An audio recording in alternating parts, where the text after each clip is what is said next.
We are the Gujarat Technological University. Since its inception over a decade ago, GTU has been empowering young and curating minds to realize their true potential. Over 4 lakh inspired students are enrolled with one of the premier academic universities in India. With more than 450 affiliated colleges in its fold operating across 5 zones of the state, GTU, the International Innovative University, your place to move forward.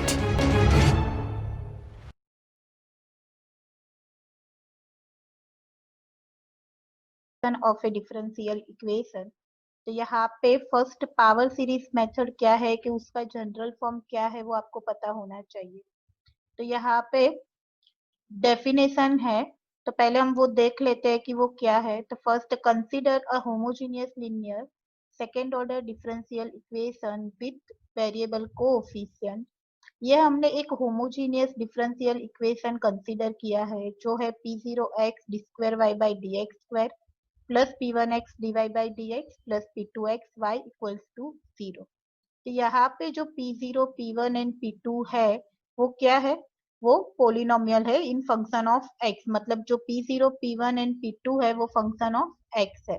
Okay, तो यहाँ पे बोला है कि ये जो p0x है उसको पूरे इक्वेशन को डिवाइड करेंगे आप, तो आपको मिलेगा d2y/dx² plus p1x upon p0x dy/dx plus p2x upon p0xy equals to 0। तो यहाँ पे p1x अपॉन p0x जो है उसको हमने px कंसीडर किया है और p2x अपॉन p0x है उसको हमने qx कंसीडर किया है। और ये जो आपको इक्वेशन नंबर 2 मिला है d2y/dx² plus px dy/dx plus qxy equals to 0, वो आपका क्या है, वो आपका जनरल फॉर्म है, स्टैंडर्ड फॉर्म है। तो यहाँ पे मैंने लिखा है कि equation number 2 is known as the standard form, normal form, उसको कैनोनिकल फॉर्म भी, ये उसके डिफरेंट डिफरेंट नाम है कि उसको स्टैंडर्ड फॉर्म भी बोल सकते हो आप, नॉर्मल फॉर्म भी बोल सकते हो, कैनोनिकल फॉर्म भी बोल सकते हो। ठीक है, तो यहाँ पे हमने वो इक्वेशन देख लिया कि आपका स्टैंडर्ड पावर सीरीज के लिए आपका स्टैंडर्ड इक्वेशन कौन सा होना चाहिए, स्टैंडर्ड फॉर्म कौन सा होना चाहिए। ओके, उसपे से यहाँ पे आपको 2 चीज आइडेंटिफाई करनी है। फर्स्ट है ऑर्डिनरी पॉइंट एंड सेकेंड है सिंगुलर पॉइंट। अभी सिंगुलर पॉइंट हम देखेंगे तो उसमें आगे 2 डिवीजन है कि रेगुलर सिंगुलर पॉइंट किसको कहना है, इरेगुलर सिंगुलर पॉइंट किसको कहना है। ये बेसिक चीज अगर आपको पता होगी तो जो पीछे 7 मार्क्स का एग्जाम्पल है उसमें आप यूज कर सकते हो उसका। ठीक है, और वो जो 7 मार्क्स का एग्जाम्पल है वो हम लास्ट लेक्चर में देखेंगे और वो हर बार जीटीयू में आता ही है।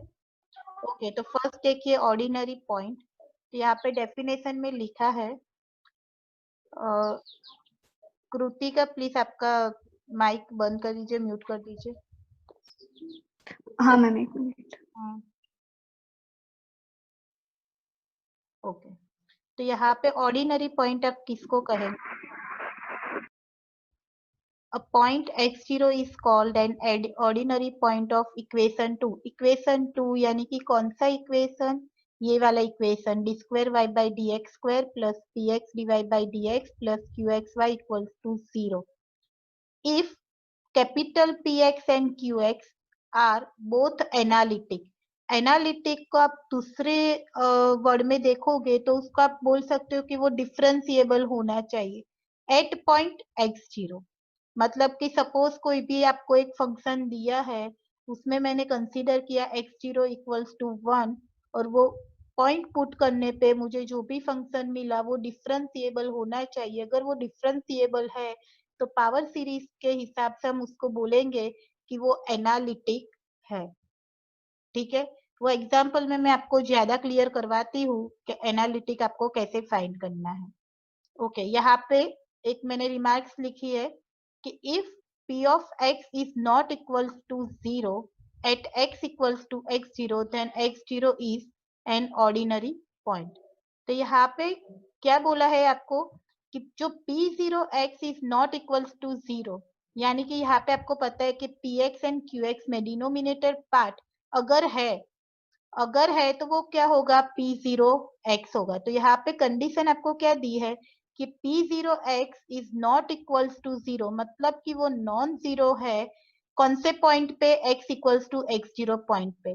तो वो पॉइंट आप ऑर्डिनरी पॉइंट बोल सकते हो, यानी कि मैंने कंसीडर किया कि x0 equals to 3।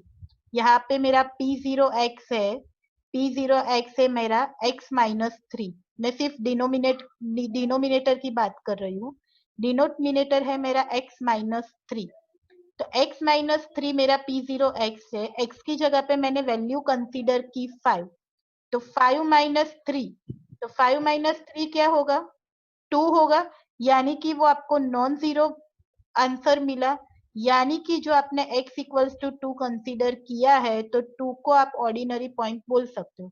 But P0x हमने कंसीडर किया था x माइनस 3, राइट। मैं अगर x इक्वल्स टू 3 कंसीडर करूं, मतलब कि x की जगह पे x0 मैंने कंसीडर किया 3, तो 3 माइनस 3 क्या होगा, 0 हो जाएगा। बट कंडीशन क्या थी कि P0x is not equals to 0, मगर वो आपको 0 मिला। दैट मीन्स कि उस केस में आपको बोलना पड़ेगा कि 3 is not an ordinary point. Clear, समझ में आया? एग्जाम्पल में मैं ज्यादा आपको क्लियर करवा दूंगी। यहाँ पे बोला है कि the ordinary point is also known as regular point of the equation. Okay, second है सिंगुलर पॉइंट। सिंगुलर पॉइंट क्या है कि a point x0 is called a singular point of equation 2 if either px or qx or both are not analytic at x0। मतलब कि p0, p of x and q of x, दो आपके पास function है, या तो दोनों analytic नहीं होने चाहिए, या तो P0x एनालिटिक नहीं होना चाहिए, या तो Q0x एनालिटिक नहीं होना चाहिए। मतलब कि जिस पॉइंट के लिए P0x या Q0x एनालिटिक नहीं है तो उसको आप क्या कहोगे, सिंगुलर पॉइंट कहोगे। तो यहाँ पे क्लियरली समझ में आता है, मैंने बोला था कि P0x is not equals to 0, तो जो भी पॉइंट आपने पुट किया है वो ऑर्डिनरी पॉइंट है। तो उसका ऑपोजिट कि अगर P0x इक्वल्स टू 0 है तो जो भी पॉइंट पुट करने पे आपको P0x 0 मिलता है तो उस पॉइंट को हमको कहेंगे सिंगुलर पॉइंट। तो क्लियरली यहाँ पे आपको समझ में आ रहा है कि अगर P0x is non equals to 0, मतलब कि P0x में मैं कोई भी पॉइंट पुट करूंगी, अगर वो मुझे नॉन जीरो मिलेगा तो वो पॉइंट हो जाएगा ऑर्डिनरी पॉइंट। अगर वो पॉइंट पुट करने पे मुझे आंसर 0 मिलता है तो वो मेरा हो जाएगा सिंगुलर पॉइंट।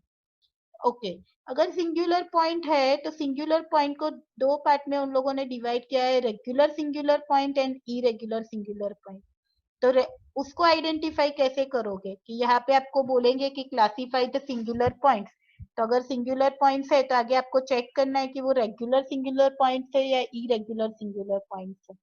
तो रेगुलर सिंगुलर पॉइंट्स हम देखते हैं, तो यहाँ पे singular point x0 is called a regular singular point of equation 2 if x minus x0 into px and x minus x0 whole square into qx both are analytic at x0। मतलब कि ये जो आपको कंडीशन दी है कि x minus x zero into P x and x minus x zero whole square into Q x, दोनों दोनों क्या होने चाहिए, एनालिटिक। कौन से पॉइंट पे, x0 पॉइंट पे।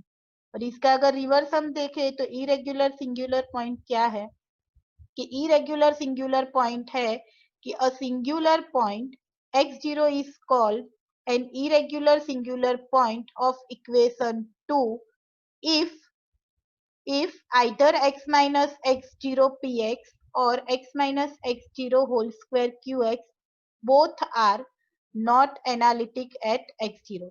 यानी कि x minus x0 into px या तो फिर x minus x0 whole square into qx, दोनों में से कोई एक एनालिटिक नहीं है या तो दोनों एनालिटिक नहीं है, तो उसको हम कहेंगे इरेगुलर सिंगुलर पॉइंट। ओके, तो यहाँ पे फर्स्ट एग्जांपल हमने लिया है कि classify the singular points of the differential equation x square y double dash plus x y dash minus 2y equal to 0। तो यहाँ पे इसको हम अगर जनरल फॉर्म के साथ कंपेयर करेंगे तो यहाँ पे आपको क्या मिलेगा, P0x देखो यहाँ पे मैं फर्स्ट आपका जनरल फॉर्म ले आती हूँ। इस पे से ये फॉर्म पे से हमने ये स्टैंडर्ड फॉर्म डिफाइन किया था, राइट। यानी कि अगर d square y by d x square के साथ कोई भी वैल्यू मल्टीप्लीकेशन में है तो वो वैल्यू आपकी होगी p0x। तो यहाँ पे p0x इक्वल्स टू आप क्या कंसीडर करोगे, एक्स स्क्वायर कंसीडर करोगे, राइट। एक्स स्क्वायर कंसीडर किया, अभी फर्स्ट आपको क्या फाइंड करना है, सिंगुलर पॉइंट। तो सिंगुलर पॉइंट में यहाँ पे मैंने आपको बोला कि सिंगुलर पॉइंट कब होगा, जब p0x इक्वल्स टू 0 है तब। तो यहाँ पे सिंगुलर पॉइंट मुझे फाइंड करना है, इसीलिए मैंने कंसीडर किया कि p0x इक्वल्स टू 0। तो p0x आपका फंक्शन क्या है, एक्स स्क्वायर। तो एक्स स्क्वायर इक्वल्स टू 0, तो x की वैल्यू आपको क्या मिलेगी, 0। अब आपको चेक करना है, यहाँ पे x इक्वल्स टू 0 आपके लिए सिंगुलर पॉइंट हो गया, क्योंकि सिंगुलर पॉइंट की डेफिनेशन ही वही थी कि p0x इक्वल्स टू 0 मिलना चाहिए। तो वो कंडीशन यहाँ पे हमने यूज कर ली कि सिंगुलर पॉइंट फाइंड करना है, यानी कि ये कंडीशन सेटिस्फाइड होनी चाहिए, तो वही हमने कंसीडर कर दी, ठीक है। तो यहाँ पे x इक्वल्स टू 0 आपको क्या मिल गया, सिंगुलर पॉइंट मिल गया, ओके। अब ये जो इक्वेशन 1 है उसको स्टैंडर्ड फॉर्म में हम कन्वर्ट करेंगे। तो स्टैंडर्ड फॉर्म में कन्वर्ट करने के लिए हमने क्या किया था, p0x को पूरे इक्वेशन के साथ डिवाइड किया था। सिमिलरली यहाँ पे हमने p0x हमारा है एक्स स्क्वायर, उसको पूरे इक्वेशन को आप डिवाइड करोगे तो आपको क्या मिलेगा, y double dash plus 1 upon x y dash minus 2 upon x square y equals to 0। अब उसको comparing with the standard form, तो स्टैंडर्ड फॉर्म हमारा क्या था, d square y by d x square plus P x d y by d x plus Q x y equals to 0। तब standard form के साथ आप कंपेयर करोगे तो p ऑफ x आपको क्या मिलेगा, 1 अपॉन एक्स, और q ऑफ x क्या मिलेगा आपको, माइनस 2 अपॉन एक्स स्क्वायर, क्योंकि स्टैंडर्ड फॉर्म में यहाँ पे था plus q of x y, ठीक है। अब p of x and q of x की वैल्यू आपको फाइंड कर दी। अब आपको फाइंड क्या करना था, मैंने पहले ही बोला था कि अगर सिंगुलर पॉइंट है तो आपको आगे डिफाइन करना पड़ेगा कि वो रेगुलर सिंगुलर है या इरेगुलर सिंगुलर पॉइंट है, ठीक है। तो रेगुलर अगर है तो वो फाइंड करने के लिए आपके पास यहाँ पे कंडीशन क्या थी, x minus x zero into P x minus x zero whole square into Q x, ठीक है। दोनों में कंडीशन सेम है, दोनों में कंडीशन सेम है, सिर्फ यहाँ पे रेगुलर सिंगुलर में दोनों एनालिटिक होता है और इरेगुलर सिंगुलर में क्या होता है, दोनों में से कोई एक दोनों में से कोई एक एनालिटिक नहीं है या तो फिर दोनों एनालिटिक नहीं है, ओके। तो अब ये ध्यान रखना, आप यहाँ पे मैंने कंडीशन ले ली, first condition x minus x zero into P X, मुझे चेक करना है कि ये एनालिटिक है कि नहीं है। तो फर्स्ट x0 हम क्या कंसीडर करेंगे, x0 हम वो कंसीडर करेंगे कि जो आपको सिंगुलर पॉइंट मिला है वो। तो यहाँ पे x0 की जगह पे मैंने 0 कंसीडर किया, तो मुझे यहाँ पे मिलेगा x px यहाँ पे ऑलरेडी आपको इक्वेशन को कंपेयर करके मिला है, तो यहाँ पे आपको आंसर मिल गया 1, ओके। इसका डिफरेंशिएशन पॉसिबल है, 1 का डिफरेंशिएशन, यस पॉसिबल है, 0। आपको वो पता है कि कांस्टेंट का डिफरेंशिएशन क्या होगा, 0। देखो अगर ये थोड़ा सा लॉजिकल है कि अगर इस केस में पावर सीरीज में अगर डिनोमिनेटर ही नहीं है आपके पास, तो उस केस में आपका एनालिटिक फंक्शन हो जाएगा। मतलब कि यहाँ पे अगर आपको कोई भी वैल्यूज दे दी है और डिनोमिनेटर पार्ट नहीं है यानी कि उसको हम 1 कंसीडर करते हैं, ठीक है।